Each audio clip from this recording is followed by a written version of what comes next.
Baik, kita pindah ke kisah Abu Kilabah. Abu Kilabah sahabat Nabi radhiyallahu anhu. Abu Kilabah radhiyallahu anhu ini orang jarang tahu ke namanya, tapi dia punya kisah yang unik. Kisahnya begini. Satu waktu ada satu orang lagi jalan musafir dari satu kota ke kota lain. Orang ini jalan pakai kuda teman-teman sekalian, sampai dia kehabisan bekal. Dia lihat di padang pasir yang luas ada satu kemah di situ, ada satu kemah. Kemah ini teman-teman sekalian, dia turun, dia masuk, dia bilang saya lihat pemandangan yang sangat memilukan. Kemah itu kosong, tidak ada makanan, tidak ada minuman, dan ada satu orang terbaring dengan punggungnya, kedua tangannya putus, kedua kakinya putus, kedua matanya buta. Orang ini cuma tergeletak. Lalu saya bilang, Assalamualaikum warahmatullahi wabarakatuh. Orang itu jawab, Waalaikumsalam warahmatullahi wabarakatuh. Lalu kemudian saya datang mendekati dia, dan saya lalu berkata pada dia, siapa anda ini? Dan apa ceritanya anda ada di padang pasir ini? Kata dia, saya salah satu hamba Allah. Kata orang yang sedang lumpuh dan matanya buta, saya salah satu hamba Allah gitu. Lalu ditanya kembali, kamu siapa? Dia bilang saya musafir, sedang kebetulan lewat, butuh minuman dan makanan, kehabisan gitu kan. Kata orang ini, kata orang ini, Alhamdulillah, segala puji bagi Allah yang menyempurnakan nikmatnya pada saya. Ini orang lumpuh yang bilang ini, tangannya putus, kakinya putus, matanya buta. Kata orang yang datang ini bilang, wahai Tuhan, apa yang membuat anda bersyukur kepada Allah? Apa yang anda syukurin? Nikmat apa yang sedang ada? Kemahnya kosong, nggak ada orang, nggak ada makanan, nggak ada, lumpuh semua. Maka dia bilang, diamlah wahai anak muda. Kamu tidak tahu kalau sebenarnya nikmat Allah sangat besar pada saya. Saya bisa mengucapin kalimat saja sudah menutupi semua kekurangan saya ini. Sebuah nikmat yang tidak terhingga.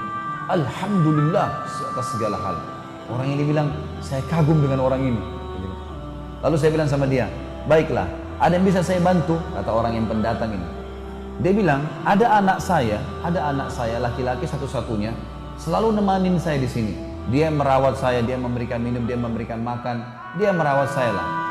Sekarang sudah 3 hari nggak balik-balik.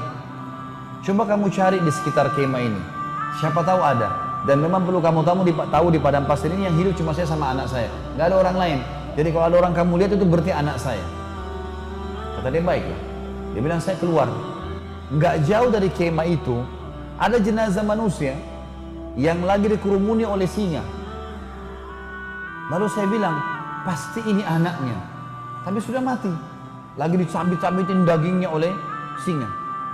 Lalu saya kembali, saya bingung gimana caranya menjelaskan kepada orang ini. Dia sendiri susah, hidupnya di padang pasir sendirian, lumpuh, dan anaknya dimakan singa. Lalu saya pun datang, lalu saya mengatakan, wahai saudaraku, kata orang ini, pendatang bilang sama orang yang lumpuh ini, wahai saudaraku, apakah anda mengetahui kisah Nabi Ayub? Kata orang itu, tentu saja. Apakah bisa anda ceritakan kepada saya sedikit tentang dia? Kata orang itu, Ayub alaihissalam, orang yang tidak bisa dinilai kesabarannya. Orang yang dicoba sama Allah 20 tahun dengan penyakit, 20 tahun dengan mati semua anaknya 12 laki-laki, 20 tahun dengan penyakit kusta sehingga ditinggal oleh kaumnya, hartanya semuanya habis, 20 tahun miskin. Kata orang ini, yang anda ucapkan benar, dan saya berharap anda bisa menjadi bagian kecil dari Ayub, karena anak anda, Ayub kan 12 orang laki-lakinya mati, anda satu anak laki-laki anda ini sudah mati dimakan singa. Kata dia, saya mungkin berpikir orang ini akan menangis. Dia senyum, lalu dia mengatakan, Alhamdulillah yang telah membuat anak saya mendahului saya ke surga.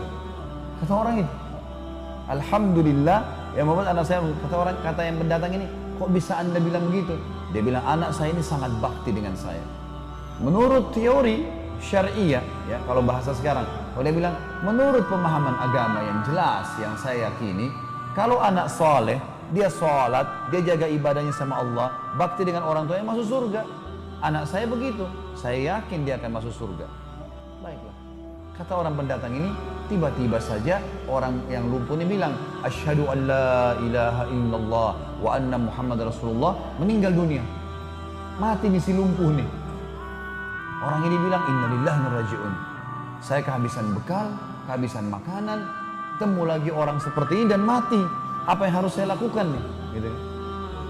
Dia bilang, saya keluar dari kemah, nyari informasi, ada siapa nih yang bisa saya minta tolong?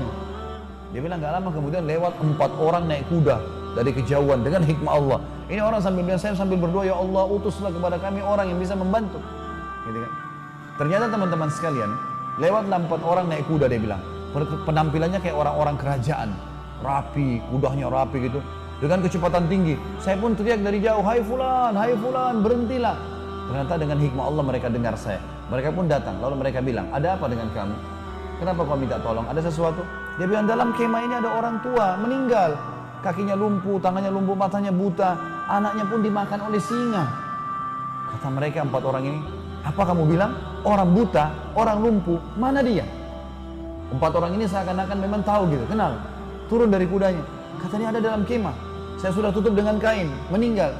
Maka pada saat dibuka wajahnya, 4 orang ini teman-teman mencium-ciumi jenazahnya orang lumpuh ini, sambil menangis. Orang ini tambah tidak mengerti. Kenapa kalian nangis? Siapa orang ini? Gitu. Kata 4 orang itu, kau nggak kenal siapa orang ini? Dia bilang tidak. Ini Abu Kilab al-Jurumi. Ini sahabat Nabi.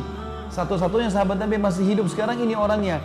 Dia sudah lama kami cari karena disuruh oleh raja untuk jadi hakim. Dia larikan diri karena tidak mau jadi hakim. Dia sampai tinggal di padang pasir. Dan ini orangnya, ini orang terkenal dengan kesolehannya, doanya mustajab. Maka anak muda ini pun menangis sambil mengatakan, alhamdulillah yang telah mempertemukan saya dengan orang soleh ini, sehingga saya bisa melihat salah satu sahabat Nabi SAW, dan akhirnya saya bisa belajar dari dia. Tapi pelajaran kita teman-teman, bagaimana Abu Kilab dengan kenal Tuhannya, tahu kalau cobaan dunia hanya di dunia. Kalau ada orang lahir di muka bumi teman-teman, sebagai orang beriman harus yakin ini ya. Lahir, matanya buta, tangannya dua-dua putus, kakinya dua-dua putus pun, lumpuh total, lahir di muka bumi, ini hanya sifatnya duniawi. Pada saat dibangkitkan hari kiamat nanti, karena jasadnya akan dimakan oleh tanah, dibangkitkan hari kiamat, nggak ada lumpuh, nggak ada cacat, fisik baru. Kata Nabi SAW, semua manusia akan dibangkitkan pada hari kiamat, laki-lakinya seperti poster Adam, 60 siku ke langit, 27,5 meter, dan semua perempuan seperti ibunya Hawa, 40 siku ke langit, 17,5 meter. Gak ada lagi pendek-pendek, gak ada lagi orang yang ya, cacat, semuanya sembuh. Dan subhanallah, sebagian dokter mengadakan penelitian juga, kalau ada orang kena kanker, kena tumor, penyakit yang parah, begitu meninggal, jenazahnya itu pernah dicek, diperiksa, hilang penyakit itu. Jadi hanya sifatnya duniawi. Di jasadnya itu sudah tidak ada penyakit itu, hilang bersama dengan ruhnya keluar. Jadi teman-teman, orang beriman tahu, yang membuat Abu Kilab bisa sabar, dia tahu ini dunia, sabarin aja. Yang penting beriman, nanti di akhirat dikasih semuanya, aman. Bagaimana manfaatnya orang yang kenal Tuhannya?